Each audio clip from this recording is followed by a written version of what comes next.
പറയുവാനായിട്ട് സാധ്യമായെന്ന് ഓർക്കുന്നത് സ്തോത്രം ചെയ്യുന്നു. നമുക്ക് പ്രാർത്ഥനയ്ക്കായി ചിന്ത നമുക്ക് ചിന്തിക്കാം. 2 ദിനവൃത്താന്തം 14-ാം അധ്യായം 11-ാം വാക്യം. 2 ദിനവൃത്താന്തം 14-ാം വാക്യം. ആസ തന്റെ ദൈവമായ യഹോവയെ വിളിച്ചപേക്ഷിച്ചു. യഹോവേ, ധനവാനും ബലഹീനനും തമ്മിൽ കാര്യമുണ്ടായ സഹായിക്കാൻ നീയല്ലാതെ മറ്റാരുമില്ല. ഞങ്ങളുടെ ദൈവമായ യഹോവേ, ഞങ്ങളെ സഹായിക്കണമേ. നിന്നിൽ ഞങ്ങൾ ആശ്രയിക്കുന്നു. നിന്റെ നാമത്തിൽ ഞങ്ങൾ ഈ പുരുഷാരത്തിന് നേരെ പുറപ്പെട്ടു വന്നിരിക്കുന്നു. യഹോവേ, നീ ഞങ്ങളുടെ ദൈവം, മരത്തിന്റെ നേരെ പ്രബലനാകരുത് എന്ന് പറഞ്ഞു. ഇത് പറയുന്നത് സാധാരണ അമോന്യ സ്ത്രീയിൽ ജനിച്ചായ ലഹബിന്റെ കൊച്ചുമകനാണ് ഈ വാക്യം, ഈ പ്രസ്താവന അവിടെ ഉണർത്തിക്കുന്നത് അഥവാ പ്രാർത്ഥന കഴിക്കുന്നത്. സത്യത്തിൽ ഇത് വലിയ നീണ്ട പ്രാർത്ഥനയോ അല്ലെങ്കിൽ പ്രാർത്ഥനയ്ക്ക് തുടക്കത്തിൽ എന്തെങ്കിലും പറഞ്ഞ് ദൈവത്തെ അനുഭവപ്പെടുന്നൊന്നും നമ്മൾ കാണുന്നില്ല. നേരിട്ട് പ്രാർത്ഥിക്കുകയാണ്. കാരണം യുദ്ധമുഖത്താണ്. ആ യുദ്ധമുഖത്ത് ഔപചാരികമായിട്ട് അല്ലെങ്കിൽ വലിയ വാക്ചാതുര്യത്തിൻ്റെയോ മറ്റൊന്നും കാര്യമില്ല. നേരിട്ട് തൻ്റെ ആവശ്യം അവിടെ ഉണർത്തിക്കുകയാണ്. സന്ദർഭം നമുക്കറിയാം. ആസയുടെ പക്കൽ കേവലം 3 ലക്ഷം പേര് മാത്രമേ ഉള്ളൂ. വൻകുന്തവുമായിട്ട് പോരാടുക, ചെറുപരിച അഥവാ ഈ യുദ്ധമുന്നണിയിൽ വലിയ റെജിമെന്റിനെ വിട്ട് അവിടെ നിന്ന് ഒഴിഞ്ഞു വരുന്നവരെ തകർക്കുവാനായിട്ട് ചെറിയ പരിചയം കുന്തവുമായിട്ട് ചില ആൾക്കാരുണ്ടായിരിക്കാം. അത് 2 ലക്ഷത്തെ പറയാം. എങ്കിൽ തന്നെ 5 ലക്ഷത്തിൽ താഴെയുണ്ട്. എതിർക്കാൻ വന്നിരിക്കുന്ന സേറഹിന്റെ സമയത്ത് 10 ലക്ഷം കൂശനായ സേറഹ് 10 ലക്ഷം സൈന്യമായിട്ടാണ് എതിർക്കാൻ വന്നിരിക്കുന്നത്. ഒരു നിലയിലും തനിക്ക് ജയിക്കാനായിട്ട് സാധിക്കില്ല, നേരിടുവാൻ സാധിക്കില്ല.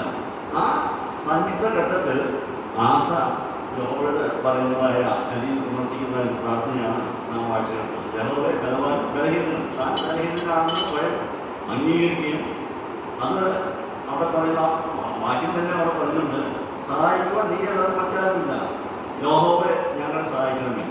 ഈ ഘട്ടത്തിൽ തൻ്റെതായതായ മാനുഷികം നിലവെച്ച് നോക്കുമ്പോൾ ഒരു നിലയിലും ഇത് മുന്നേറുവാനായിട്ട് അവനോട് എതിരിടുവാനായിട്ട് സാധിക്കുകയില്ല. എന്നാൽ ഞാൻ ആശ്രയിക്കുന്ന യഹോവയ്ക്ക് ഇത് കഴിയുമെന്നുള്ള പ്രത്യാശ നിർഭരമായ ഒരു കാര്യം അവനുണ്ടായിരുന്നു. ഇത് പെട്ടെന്ന് ദിവസമുണ്ടായിട്ടുള്ളതല്ല. നാം വരുമ്പോൾ അത് വായിക്കണമെന്നില്ല. ഞാൻ പെട്ടെന്ന് പറയാം. അതിൻ്റെ 14-ാം അധ്യായം 1-ാം വാക്യത്തില് ഇത് 14-ന്റെ 12-ാം വാക്യമാണ് നാം വായിച്ചത്. അതിന് മുമ്പേ സ്വയമായിട്ട് പൂജാരികളെ അന്യദേവന്മാരുടെ ബലിപീഠമൊക്കെയും നീക്കിക്കളയുന്നതായ രാജാവിനെ നമ്മൾ കാണുന്നുണ്ട്. അശേര പ്രതിഷ്ഠയൊക്കെയും വെട്ടിക്കളഞ്ഞു. മറ്റൊന്ന് അതിൻ്റെ 4-ാം വാക്യത്തിൽ 14 വരുമ്പോൾ സ്വയമായിട്ട് ചെയ്ത രാജാവ് ജനങ്ങളെ അത് ചെയ്യുവാനായിട്ട് പ്രോത്സാഹിപ്പിക്കുന്നു. ആദ്യം സ്വയം ചെയ്ത് കാണിക്കുന്നു. പിന്നീട് മറ്റുള്ള പ്രജകളെ കൊണ്ട് അല്ലെങ്കിൽ മറ്റു ജനങ്ങളെ കൊണ്ട് ഈ കാര്യങ്ങൾ ഒക്കെ മാറ്റി അന്യദേവന്മാരൊക്കെ മാറ്റി ആ സ്വയം മോഹനിൽ തന്നെ എന്നുള്ള ഒരു പാഠം അവിടെ പഠിപ്പിക്കുന്നുണ്ട്. അത്രയും നല്ലൊരു ബേസ്, ഒരു അടിസ്ഥാനമുള്ള ഒരു ആശയായിരുന്നു. ആശയ്ക്ക് മാത്രമേ ഇത്തരത്തിൽ ഒരു സന്നിഗ്ധ ഘട്ടം വരുമ്പോൾ ഈ രീതിയിലുള്ള പ്രാർത്ഥന കഴിക്കാനായിട്ട് സാധിക്കുള്ളൂ. എല്ലാമെങ്കിലും പെട്ടെന്ന് ഇതുവരെ പ്രാർത്ഥന ചെയ്തില്ല. ദൈവമാർത്തത്തിൽ തന്നെയാണ് ആശ്രയിക്കുന്ന ഒരു വിചാരമില്ലാതെ നിൽക്കുന്ന വ്യക്തിയാണെങ്കിൽ ഒരിക്കലും ഇപ്രകാരമുള്ള വരികൾ പ്രാർത്ഥിക്കുമായിരിക്കാം. പക്ഷെ ഇപ്രകാരമുള്ള വരികൾ, മർമ്മപ്രധാനമായ വരികൾ, ചെറിയൊരു പ്രാർത്ഥനയാണ്. പക്ഷെ ആ എടുത്തു പറയുന്നതായ ഓരോ വാക്കുകളും അർത്ഥഗംഭീരമാണ്. തൻ്റെ നിസ്സഹായാവസ്ഥ വെളിപ്പെടുന്നുണ്ട്. താൻ ആശ്രയിക്കുന്ന യഹോവയ്ക്ക് എന്തും സാധിക്കുമെന്നുള്ള ഒരു വലിയ കാര്യം അവിടെ ഉണർത്തിക്കുന്നുണ്ട്. യഹോവയായിട്ട് തന്നെ കാണുന്നതായ വരികൾ, വാക്കുകൾ നമുക്ക് ഇവിടെ കാണാൻ സാധിക്കും. ഞാനിത് പറഞ്ഞത് ഇപ്രകാരം ഉള്ള ഒരവസ്ഥയിൽ ഈ ആശയെക്കുറിച്ച് ഞാൻ നല്ല രാജകുമാരുടെ ഇതിൽ നമുക്ക് പെടുത്തുന്നില്ല. കാരണം നല്ലൊരു തുടക്കവും ചീത്ത ഒരു അവസാനമാണ് ആശയ്ക്കുണ്ടായത്. അത് ചരിത്രത്തിൻ്റെ മറ്റൊരു വശമാണ്. എന്നാൽ നാം പ്രാർത്ഥനകളൊക്കെ നോക്കുമ്പോൾ ആശയോട് നിന്ന് നല്ല കാര്യങ്ങൾ പഠിക്കാനായിട്ടുണ്ട്. കാരണം പെട്ടെന്ന് ഒരു ആവശ്യം വന്നപ്പോൾ ദേവസ്ഥാനത്തിൽ കടന്നു പോയിട്ട് ഉണർത്തിക്കുന്ന പ്രാർത്ഥനയല്ല, മറിച്ച് നിരന്തരമായിട്ട് ഈ ഹോമിയുമായിട്ട് പറ്റിച്ചേർന്നിരുന്നു എന്നുള്ളത് നമുക്ക് ഇതിൽ നിന്ന് മനസ്സിലാക്കുവാനായിട്ട് സാധിക്കും. അല്ലാതെ ഒരു പ്രത്യേക പ്രശ്നം വരുമ്പോൾ അന്ന് ചാടിക്കയറി യഹോവയിലേക്ക് പോകാം എന്നുള്ള ഒരു രീതിയിലുള്ള സാഹസവും അവിടെ ആശ കാണിക്കുന്നില്ല. മറിച്ച് നിരന്തരമായിട്ട് യഹോവയോട് പറ്റിച്ചേർന്ന് ജീവിച്ചതുകൊണ്ടാണ് ഇപ്രകാരമുള്ള ഒരു വരി, ഒരു പ്രാർത്ഥന പഠിക്കുവാനായിട്ട് ആസയ്ക്ക് സാധ്യമായി തീർന്നു. മാത്രമല്ല, ഈ പ്രാർത്ഥനയ്ക്ക് മുമ്പും ആയിരുന്നതുപോലെ അതിനുശേഷം 41 വർഷമാണ് രാജാവായിട്ട് വാണത്. പിന്നെ 10 വർഷം കഴിഞ്ഞപ്പോൾ, അത് കേൾക്കുന്നില്ല, ചർച്ച പറയുന്നില്ല, 10 വർഷം കഴിഞ്ഞപ്പോൾ സമാധാനപരമായ അന്തരീക്ഷത്തിൽ അവനെ കൊടുക്കുന്നതായ പ്രശംസപത്രം ദൈവാത്മാവ് രേഖപ്പെടുത്തിയിട്ടുള്ളതാണ്. നാം വായിക്കുന്നത് ഇപ്രകാരമാണ്. അതിന് 14 വാക്യമാണ്. യഹോവയ്ക്ക് പ്രസാദവും തന്റെ ദൈവമായ യഹോവയ്ക്ക് പ്രസാദവും ഹിതവും ആയത് ചെയ്തു എന്ന് അവർ പ്രസ്താവിക്കുന്നുണ്ട്. പിന്നെ അതിന്റെ 35 വർഷം കഴിഞ്ഞപ്പോൾ, വാഴ്ചയുടെ 35-ാം വർഷത്തിലേക്ക് വരുമ്പോൾ മറ്റൊരു പ്രസ്താവന നമ്മൾ കാണുന്നുണ്ട്. അതിന്റെ 17-ാം വാക്യം, 15-17. ആസയുടെ ഹൃദയം അവന്റെ ജീവകാലമൊക്കെ ന്യായജാതകമായിരുന്നു. ദൈവാത്മാവ് രേഖപ്പെടുത്തിയിട്ടുള്ളതാണ്. പക്ഷെ 35 വർഷം കഴിഞ്ഞപ്പോഴാണ് പിന്നെ പ്രശ്നങ്ങളൊക്കെ നടന്നത്. ആസ പിന്നെ ചീത്ത രീതിയിൽ, അല്ലെങ്കിൽ മറ്റു പല രീതിയിൽ ഒരു ചീത്ത അവസാനം അവന് ഉണ്ടാകുവാനായിട്ട് സാധ്യമായി തീർന്നത്. എന്നാൽ ഇതുവരെയും ഈ രാജാവെന്ന നിലയിൽ തുടക്കം മുതൽ ഈ 35 വർഷം വരെയും അവൻ എപ്രകാരം ഈ ദൈവത്തെ പിൻപറ്റിയെന്നുള്ളത് കാണാൻ സാധിക്കും. ഞാൻ ഉദ്ദേശിച്ചിട്ടുള്ളൂ, പ്രാർത്ഥനയ്ക്കും നാം വരുമ്പോൾ തന്നെ ദൈവത്തോട് പറ്റിച്ചേർന്നതായ ജീവിതം നാം നമ്മുടെ ജീവിതത്തിൽ ഉണ്ടായിരിക്കണം. വ്യക്തിപരമായിട്ടാണെങ്കിൽ വ്യക്തിപരമായിട്ട്, കുടുംബമായിട്ടാണെങ്കിൽ കുടുംബമായിട്ട്, അങ്ങനെ ഓരോ ഘട്ടത്തിലും ആ രീതിയിൽ ഈ ദൈവത്തെ ആശ്രയിച്ച് പറ്റിച്ചേർന്ന് മുന്നോട്ട് പോകുന്ന ഒരു വ്യക്തിക്ക് മാത്രമേ ശരിയായ ആളുകൾ ഇപ്രകാരം യഹോവയെ ആശ്രയിച്ചുകൊണ്ട് പ്രാർത്ഥിക്കാനായിട്ട് സാധിക്കുള്ളൂ. ആശ്രയുടെ ജീവിതത്തിൻ്റെ പ്രാർത്ഥന ഘട്ടം നോക്കുമ്പോൾ നല്ലൊരു പാഠങ്ങൾ ഈ രീതിയിൽ നമുക്ക് പഠിക്കാനായിട്ട് സാധിക്കും. നമുക്കറിയാം, ഏതൊരു വ്യക്തിയുടെ ജീവിതത്തിലും ഒരു ഉയർച്ച കാണിച്ചിട്ടുണ്ടായിരിക്കാം. പക്ഷെ ആ ഉയർച്ച കിട്ടുന്ന സമയത്ത് ആ വ്യക്തി നിലകൊണ്ടായ ചില നിലപാടുകളുണ്ട്. ആ നിലപാടുകൾ നമുക്ക് അനുകരിക്കാമെങ്കിൽ അനുകരിക്കാം. കാരണം അത് ക്രിസ്ത്യൻ ജീവിതത്തിന് നമുക്ക് ഉപയോഗിക്കുന്നുവെങ്കിൽ, ഉയരുവാനായിട്ട് ഉപയോഗിക്കുന്നുവെങ്കിൽ അത് അവർക്കെടുത്ത് നമുക്ക് ചിന്തിക്കാവുന്നതാണ്.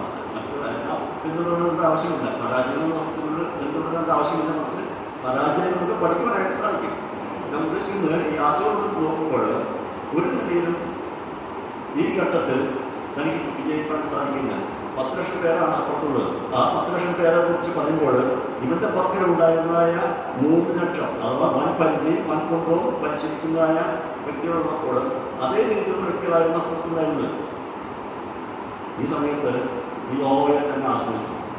ഈ യഹോവ ചരിത്രം 10 ലക്ഷം പേരെ ഉന്മൂലമാക്കി എന്നുള്ള വാക്കാണ് നമുക്ക് പിന്നീട് സാധിക്കുന്നത്. യഹോവ അവരെ ഉന്മൂലമാക്കി. കാരണം ആസ ആശ്രയിച്ചു. അതേ രീതിയിൽ ദൈവത്തിൻ്റെ ഒരു പ്രവർത്തനവും നമുക്ക് അവിടെ കാണാൻ സാധിക്കും. കേവലം ഒരു എന്തെങ്കിലും ചെയ്തിട്ട് വേണമെങ്കിൽ ജയിപ്പിക്കാമായിരുന്നു. യഹോവയുടെ ഒരു നിലയിലും നമുക്കറിയാം, അനേക യുദ്ധങ്ങൾക്കൊക്കെ ഇസ്രായേൽ മക്കളോടത്തിന്റെ കൂട്ടുനിന്നതായ അല്ലെങ്കിൽ മറ്റൊരു നിലയിൽ പ്രവർത്തിച്ചതായ ദൈവത്തെ നമുക്ക് കാണുന്നുണ്ട്. എന്നാൽ ഇവിടെ 10 ലക്ഷത്തിന്റെ എണ്ണം എടുത്ത് പറയാനായിട്ട് കാരണം ആ എണ്ണമാണ് ആസയ്ക്ക് ഈ ദൈവസ്ഥാനിൽ കടന്നു വീഴാനായിട്ട് പ്രചോദനമായിട്ട്, അല്ലെങ്കിൽ ആവശ്യം കാരണമായി തീർന്നത്.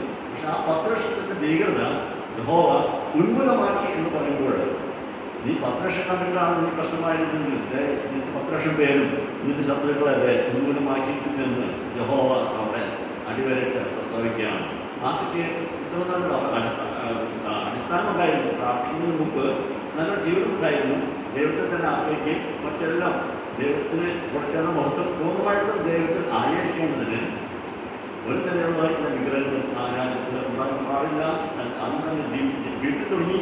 നമുക്കറിയാം, സ്വന്തം അമ്മ അശേരയ്ക്ക് വിഗ്രഹം വെച്ചതിൻ്റെ പേരിൽ ആ അമ്മയെ രാജ്യസ്ഥാനത്ത് നിന്ന് മാറ്റി ആ അമ്മ ഉണ്ടാക്കിയായ വിഗ്രഹങ്ങളൊക്കെ തച്ചുടച്ച് പൊടിച്ചു കളഞ്ഞായിട്ട് നമുക്ക് കാണാൻ സാധിക്കും. സ്വന്തം വീട്ടിൽ നിന്ന് തന്നെ ആരംഭിച്ചു. മുഖം നോക്കാതെയുള്ള നടപടി ആണ് ഈ ആശയുടെ ജീവിതത്തിൽ നമുക്ക് കാണാൻ സാധിക്കുക.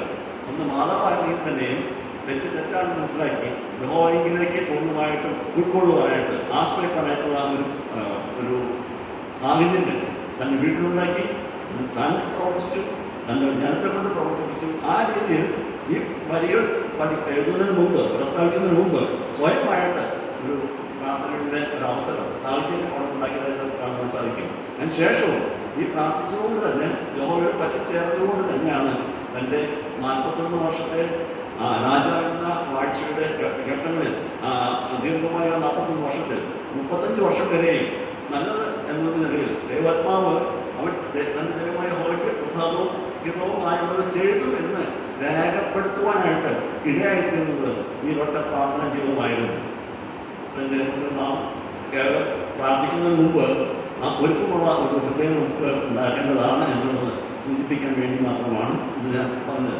യാസോട് നോക്കുമ്പോൾ അവൻ യഹോവയോട് പറ്റിച്ചേർന്നിരുന്നത് കൊണ്ട് മാത്രമാണ് ഇപ്രകാരമുള്ള വരികൾ അവൻ്റെ വായിൽ നിന്ന് വരുവാനായിട്ട് സാഹചര്യം നമുക്കറിയാം. ഒരു 10 ലക്ഷം പേര് വരുന്നു, അവർ 2 കാര്യം, ഒന്ന് മരിക്കുക എന്ന് മാത്രമേ അവർ മുന്നിലുള്ളൂ. കാരണം ഒരു തന്നെയും അവനെ എതിരിടുവാൻ സാധിക്കില്ല. ഇവരെതിരിട്ടുന്നെങ്കിൽ അവർ വന്ന് ഇവരെ നശിപ്പിക്കും. ഈ 10 ലക്ഷത്തെ ഇവർ നശിപ്പിച്ചതുപോലെ അവരെല്ലാവരെയും നശിപ്പിക്കുമായിരുന്നു. നമുക്കറിയാം, അന്നത്തെ യുദ്ധത്തിൽ ആ രാജ്യത്ത് കയറാൻ എല്ലാവരും വെട്ടിക്കൊള്ളുക, അവരുടെ സാമൂഹിക കൊള്ളയെടുക്കുക. അതൊരു സാധാരണമായ പ്രവർത്തനമാണ്. ആ രീതി നോക്കുമ്പോൾ മരണം മാത്രം മുന്നിലുണ്ടായിരുന്നായ ആസക്തി ഈ രീതിയിലുള്ള ഒരു പ്രാർത്ഥന കഴിക്കാനായിട്ട് സാധിച്ചു. ദൈവത്തെ അവൻ പറ്റിച്ചേർന്നുകൊണ്ടാണ്, ആ ദൈവമായിട്ടുള്ള ബന്ധത്തിൽ നിന്നാണ് ഈ വരികൾ ഉണ്ടാകുവാനായിട്ട് സാധിച്ചത്. ഞാൻ ഇതിൻ്റെ മറ്റൊരു വശം പറയാം. നാം ലോകപ്രായം നോക്കുമ്പോൾ, നമ്മൾ ഭാരതത്തിലേക്ക് നോക്കുമ്പോൾ ബോസവറിൻ്റെ ഗ്രൂപ്പിൽ ചില വാക്കുകൾ ആ പല രീതിയിലും കളക്ട് ചെയ്തിട്ട് പല കാര്യങ്ങളും വിവരങ്ങൾ കളക്ട് ചെയ്യുന്നുണ്ട്. അപ്പോൾ ഈ ഇന്നത്തെ കാലത്ത് ആർഎസ്എസും BJP അവരുടെ അജണ്ടകൾ പറയുമ്പോൾ നമുക്കറിയാം, നിയമ വ്യവസ്ഥ അനുസരിച്ച്, ഭരണഘടന അനുസരിച്ച് നമുക്ക് ഒക്കെ ആരാധന സ്വാതന്ത്ര്യമുണ്ട്, മതസ്വാതന്ത്ര്യമുണ്ട്. നാം ഏത് വിശ്വസിക്കുന്നുവോ അതൊക്കെ വിളംബരം ചെയ്യുന്ന പൂർണ്ണമായ അറിവും നമുക്കൊക്കെ ഉണ്ട്, നമുക്ക് സ്വാതന്ത്ര്യമുണ്ട്. പക്ഷേ നിയമത്തിൻ്റെ പേരിൽ അത് സ്വാതന്ത്ര്യം ഉണ്ടെങ്കിൽ തന്നെയും ഈ നിയമത്തെ പാലിക്കുന്നതായ നടപ്പിലാക്കുന്ന നമ്മുടെ പ്രധാനമന്ത്രി മുതൽ മറ്റുള്ള ഉദ്യോഗസ്ഥന്മാരെ മുതൽ നോക്കുകയും കണ്ണടച്ച് കാണിക്കുകയാണ്. അതുകൊണ്ടാണ് പോലീസ് ഓഫീസേഴ്സ് പോലും അതിനെതിരെ നടപടിയെടുക്കാത്തത്. നമ്മുടെ പല സഹോദരങ്ങളും ഭരണഘടന അനുസരിച്ച് നിയമത്തിൻ്റെ പേരിൽ ഒരു നിലയിലും അവർക്ക് എതിരെ നടപടിയെടുക്കാൻ പാടില്ല എങ്കിൽ തന്നെ അവർ ബലവാന്മാരെന്ന നിലയിൽ ആയിരിക്കുകയാണ്. നമുക്കൊരു കാര്യം മാത്രമേ ഉള്ളൂ, നീതിയോടുകൂടി അല്ലെങ്കിൽ ഈ നിയമസംഹിതയിൽ നിന്ന് എന്തെങ്കിലും ലഭിക്കുമെന്നുള്ള ഓർത്തുകൊണ്ട് നമുക്ക് ഒരു മാറ്റത്തിന് വേണ്ടി ആഗ്രഹിക്കുവാൻ നിവൃത്തിയില്ലാത്ത ഒരു ഘട്ടത്തിലാണ് നാം ആയിരിക്കും. മറിച്ച് ഇപ്രകാരം ഈ ഇന്ത്യയെ ഭരിക്കുന്നതായ പുസ്തകങ്ങൾ BJP ആവട്ടെ, RSS ആവട്ടെ, എന്തെങ്കിലും ആവട്ടെ, ആ രീതിയിലുള്ള ശക്തിയുടെ മുമ്പിൽ നാം കേവലം നിസ്സാരന്മാരാണെന്നുള്ള ആ രീതിയിൽ ദേവസ്ഥാനത്താൽ നിന്നുകൊണ്ട് ഇതിന് മാറ്റം വരണമേ എന്ന് ഉണർത്തിക്കുവാനായിട്ട് നാം ശ്രമിക്കുക. ആശയെ പോലെ ബലഹീനനും ബലവാൻ തമ്മിൽ കാര്യമുണ്ടായാലും യഹോവയെ നീ അല്ലാതെ ആശ്രയിക്കാനായിട്ട് സാധിക്കില്ല എന്നുള്ള ആ അനുഭവത്തിലൂടെ നമുക്ക് ഇന്നും പ്രാർത്ഥിക്കാം. ആ രീതിയിൽ ഏറെയും സഹായിക്കുമാറാകട്ടെ.